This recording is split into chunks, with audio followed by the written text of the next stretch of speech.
अब पढ़ेंगे कार्य का प्रकार। ठीक है।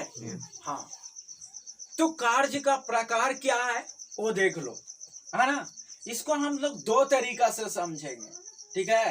हालांकि एक तरीका वैसे है, क्योंकि अभी तुम लोग 9 क्लास में है तो त्रिकोणमिति नहीं पढ़ा है तो प्रॉब्लम है। वही फर्स्ट ईयर में जाएगा, मान लीजिए 11th में, तो तुमको उस तरीका से बताया जाएगा। छोड़ो, इसी है ना, इसी तरीका से देख लो।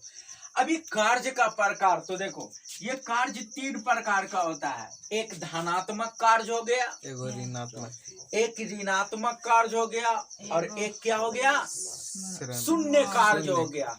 यानी पहला धनात्मक कार्य, दूसरा ऋणात्मक कार्य, और तीसरा क्या हो गया, शून्य कार्य हो गया। इतनी बात समझ में आया।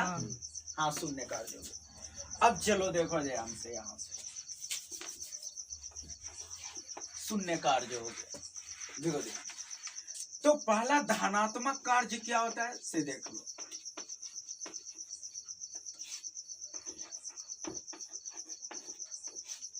धनात्मक कार्य समझना क्या होगा। किसी वस्तु पे लगने वाले बल, और बल के दिशा में ही अगर वस्तु का विस्थापन होता है तो उस बल द्वारा किया गया कार्य को धनात्मक कार्य कहेंगे। और समझ में आया। जैसे क्या है कि हमने देखो यहाँ से इसको पे बल लगा रहे हैं, ये ऊपर जा रहा है, हम ऊपर की ओर बल लगा रहे हैं तो ऊपर जा रहा है, तो ये कौन सा कार्य कहलाएगा, धनात्मक कार्य। ठीक है। हमने यहाँ से छोड़ दिए इसको। ठीक है। यहाँ से हमने क्या किए, इसको छोड़ दिए, तो क्या हुआ, इस वस्तु पर पृथ्वी बल लगा रहा है नीचे की ओर, और वस्तु भी किधर जा रहा है, नीचे की ओर। तो बल भी नीचे की ओर लग रहा है, वस्तु भी नीचे की ओर जा रहा है, तो इस प्रकार से होने वाले कार्य को क्या कहेंगे, धनात्मक कार्य। धनात्मक कार्य बोलेंगे। क्या बोलेंगे, धनात्मक कार्य। जैसे ये है, हमने ऐसे बल लगा रहे हैं, ठीक है, तब बल लगा रहे हैं इस डायरेक्शन में, और वस्तु भी जा रहा है इसी डायरेक्शन में, तो इस प्रकार के होने वाले कार्य को क्या कहेंगे हम लोग, धनात्मक कार्य। यानी अगर जिस डायरेक्शन में किसी वस्तु पे, ध्यान से समझ लेना कि किसी वस्तु पे जिस डायरेक्शन में, जिस दिशा में बल लगा रहा है, और उसी दिशा में वस्तु का विस्थापन हो रहा है, यानी बल की दिशा और वस्तु में होने वाले विस्थापन का दिशा दोनों सेम हो, नहीं समझ में आ रहा है। यानी बल की दिशा जिधर है उधर ही वस्तु का विस्थापन हो, तो उस प्रकार से होने वाले कार्य को हम लोग क्या कहेंगे, धनात्मक कार्य। धनात्मक कार्य कहेंगे। तो उसका हमने लिख दिए, W बराबर क्या होता है, Fs होता है। यही चीज हो गया, यह धनात्मक कार्य। प्लस में है ना। हाँ। समझ में आया नहीं आया, आ गया। कि अगर मान ले जैसे क्या है कि इस वस्तु है, इसको पर हमने बल लगाए, और बल लगाने से देखो बल का भी डायरेक्शन इधर था और वस्तु का भी विस्थापन इधर ही हो रहा है, तो इस प्रकार से होने वाले कार्य को हम लोग क्या बोलेंगे, धनात्मक कार्य। है कि नहीं। हमने ठेला को खींच रहे हैं, ठीक है, तो हम लोग खींच रहे हैं, बल लगा रहे हैं इस डायरेक्शन में, तो ठेला भी इसी डायरेक्शन में आ रहा है, तो इस प्रकार के होने वाले कार्य को क्या कहेंगे, धनात्मक कार्य कहेंगे। समझ में आया। यानी बल की दिशा और उसमें होने वाले विस्थापन की दिशा दोनों एक ही डायरेक्शन में हो, समान हो, तो हम लोग कह देंगे कि उस प्रकार की जो कार्य है उसको क्या बोलेंगे, धनात्मक कार्य। दूसरा जो आता है उसका नाम है ऋणात्मक कार्य। क्या नाम है, ऋणात्मक कार्य। ऋणात्मक कार्य। अब देखो यहाँ से ऋणात्मक कार्य क्या होता है, ये भी बात समझ लो, है ना।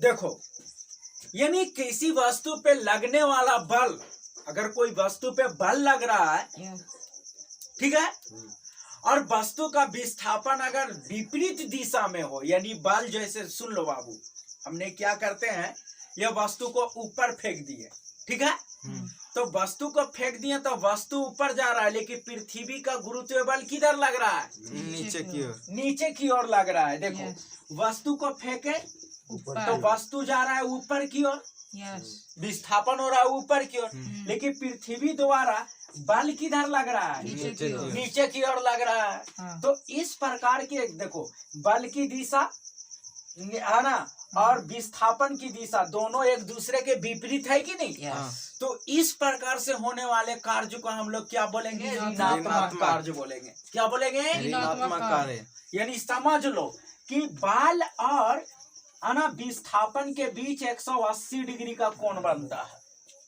समझ में आया। यस। अगर कोई उस पे लगने वाला बल की दिशा, ठीक है ना, बल का डायरेक्शन यानी बल की दिशा और उसमें होने वाले वस्तु के विस्थापन की दिशा दोनों के बीच में अगर 180 डिग्री का कोण बनता है, 180 डिग्री मतलब एकदम एक दूसरे के विपरीत रहेगा तब ना, बराबर।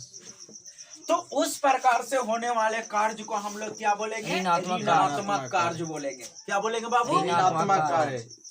बस समझ में आ रहा है ना। Yes. हम कल सुनेंगे, हाँ अब बताना पड़ेगा। तो देख लो ऋणात्मक कार्य उसी को बोलते हैं, यानी है ना, तो बोलना यही है कि किसी वस्तु पे लगने वाले बल की दिशा और उसमें होने वाले विस्थापन की दिशा दोनों एक दूसरे के अगर विपरीत होता है तो इस प्रकार से होने वाले कार्य को यानी इस प्रकार के कार्य को हम लोग क्या बोलेंगे, ऋणात्मक कार्य। ऋणात्मक कार्य बोलेंगे। तो पहला तो देख लिए कि किसी वस्तु को जब ऊपर फेंका जाता है यस तो वस्तु तो ऊपर जा रहा है ना, हाँ। लेकिन पृथ्वी का गुरुत्व बल किधर लग रहा है, नीचे की ओर लग रहा है। तो इस प्रकार से होने वाले है ना कार्य को हम लोग क्या बोलेंगे, हाँ ऋणात्मक कार्य बोलेंगे। क्या बोलेंगे, ऋणात्मक कार्य बोलेंगे।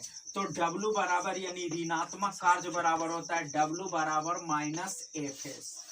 क्या हो गया, -FS। हाँ, लेकिन कोई कार्य हो धनात्मक हो ऋणात्मक हो शून्य हो सबका ऐसा ही मात्रक जूल ही होता है। बस समझ में आया ना, उसको मत बदल देना। तो ये दो गो हो गया। हाँ। अब हम लोग तीसरा पढ़ेंगे क्या, शून्य का। ये हो गया ना, यस लिखना भी है। यस। देखो अब शून्य कार्य क्या होता है, ठीक है। ये तो देखें, तो दो गो धनात्मक कार्य ये देखें कि जब किसी वस्तु में विस्थापन बल की दिशा में हो, ठीक है ना, यानी जिधर बल लग रहा है विस्थापन उसी दिशा में हो जाए तो उसको हम लोग क्या बोलेंगे, धनात्मक कार्य।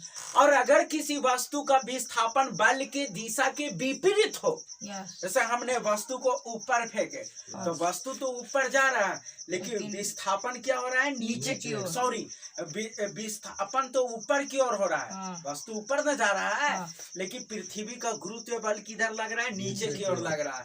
तो यह ना, तो अगर दोनों यानी वस्तु में विस्थापन और बल की दिशा दोनों एक दूसरे के बीच 180 डिग्री का कोण हो, एकदम विपरीत हो, तो उस स्थिति में होने वाले कार्य को हम क्या बोलेंगे, ऋणात्मक। आ जाओ शून्य कार्य, ठीक है ना। किसी वस्तु में होने वाले, सुन लो ध्यान से, जब वस्तु में होने वाले विस्थापन और बल के, है ना, जब किसी वस्तु में होने वाले विस्थापन और बल की दिशा दोनों एक दूसरे का अभिलंब हो, यही ना लिखाए थे, है ना, जो है किसी वस्तु का विस्थापन बल की दिशा के अभिलंब होता है, ठीक है ना। जैसे देखो बाबू, ध्यान दो, जैसे मान लेते हैं कि हमने यहाँ पे वस्तु रखे, ठीक है, तो वस्तु का बल किधर लग रहा है, नीचे की ओर, ठीक है। और ऐसे कोई जा रहा है इधर का, तो ये दोनों के बीच में कितना डिग्री का कोण बन गया, 90 डिग्री का। तो इस स्थिति में होने वाले कार्य को हम लोग क्या बोलेंगे, शून्य कार्य। शून्य कार्य बोलेंगे। क्या बोलेंगे, शून्य कार्य बोलेंगे, ठीक है ना। ये चीज हो गया, ले जाओ, हो गया। तो ये चीज है, जैसे हमने माथा पर कुछ ले करके चल रहे हैं, तो माथा पर सामान ले रहे हैं तो बल किधर लगा रहा है, नीचे की ओर, और हम जा किधर रहे हैं, आगे की ओर, तो दोनों के बीच में कितना डिग्री का कोण बन रहा है, 90 डिग्री का। तो उस स्थिति में होने वाले कार्य को हम लोग क्या बोलेंगे, शून्य कार्य बोलेंगे। क्या बोलेंगे, शून्य कार्य बोलेंगे। इतनी बात समझ में आया, ये चीज हो गया। तो ये याद रखना है। यानी तो फिर से हम बता दे रहे हैं, जब किसी वस्तु में होने वाले विस्थापन बल की दिशा में हो तो उसको हम लोग धनात्मक बोलेंगे। अब किसी वस्तु में होने वाले विस्थापन बल के विपरीत दिशा में हो तब उसको हम लोग क्या बोलेंगे? ऋणात्मक। ऋणात्मक कर। और किसी वस्तु में होने वाले विस्थापन यानी बल के अभिलंब हो, अभिलंब माने एकदम एक दूसरे पर लंब हो यानी 90 डिग्री हो, तो इस स्थिति में होने वाले कार्य को क्या बोलेंगे? शून्य कार्य। शून्य कार्य बोलेंगे। तीनों याद हो गया? समझ में आ गया? हाँ, एक चीज और समझ लेना, ये कार्य जो है ना अदिश राशि है। क्या है? अदिश राशि। बाबू यही एक ऐसा चीज है जैसे ये क्या हम लोग W बराबर FS जनरली कहते हैं, ये भी देख लो सदिश है और ये भी सदिश है। बल भी सदिश है, विस्थापन भी सदिश है, लेकिन ये दोनों के गुणनफल जो अदिश, ये दोनों का गुणनफल जो है कार्य, ये क्या है? अदिश है। क्या है? अदिश। अदिश है। समझ में आया? यस। ऐसा बहुत कम मिलता है, ठीक है ना, कि जिसमें दो सदिशों का गुणनफल अदिश बन जा रहा है, तो यही है ये, ठीक है? कि यानी बल भी सदिश हो गया, विस्थापन भी सदिश हो गया, लेकिन ये दोनों का गुणनफल जो कार्य होता है वो क्या है? अदिश है। तो याद रखना, ये नहीं कि देख लेना कि इधर ये भी सदिश है, ये भी सदिश है, यानी बल भी सदिश है, विस्थापन भी सदिश है, तो जनरली ये भी सदिश होगा। नहीं, गलत है ना? हाँ, यानी कहने का मतलब हो गया कि ये कार्य क्या है? अदिश है। इसमें केवल और केवल परिमाण होता है, डायरेक्शन नहीं होता है। और समझ में आया ना? ये चीज ठीक है। तो